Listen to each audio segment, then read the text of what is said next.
మార్కెట్‌లో ఈరోజు తులం బంగారం ధర రూ. 1,00,000 దాటింది. దీనికి కారణం ఆర్థిక అనిశ్చితి. ఓ పక్క డొనాల్డ్ ట్రంప్ యొక్క టారిఫ్‌ల భయం.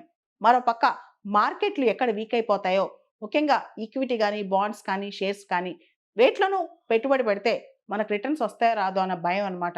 అదే విధంగా రియల్ ఎస్టేట్‌లో కూడా చాలా అనిశ్చితి ఉంది. కాబట్టి చాలా మంది yellow metal, gold safe bet అని నమ్ముతున్నారు. సో, అందరూ కూడా గోల్డ్‌లో ఇన్వెస్ట్‌మెంట్స్ ట్రై చేస్తున్నారనమాట. దాంతో గోల్డ్ పైన డిమాండ్ పెరిగింది. ఆటోమేటిక్‌గా డిమాండ్ పెరిగితే రేట్లు కూడా పెరుగుతాయి కదా!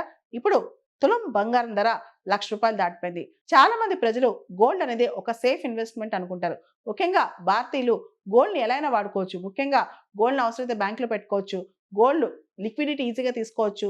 అండ్ గోల్డ్‌ని అమ్మటం చాలా తేలిక. ఇలా చాలా మంది గోల్డ్ మీద ఇన్వెస్ట్‌మెంట్ పెట్టడానికి ఇష్టపడుతున్నారనమాట.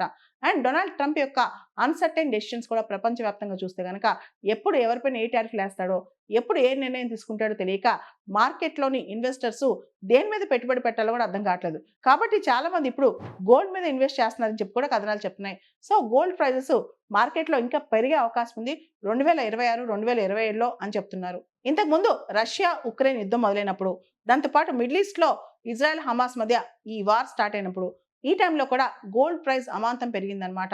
దాంతో పాటు ఇప్పుడు డొనాల్డ్ ట్రంప్ ఎలక్షన్ క్యాంపెయినింగ్ టైంలో, ఆ తర్వాత డొనాల్డ్ ట్రంప్ తీసుకున్న నిర్ణయాల వల్ల కూడా గోల్డ్ ప్రైస్‌లో చాలా వేరియేషన్స్ వస్తున్నాయి.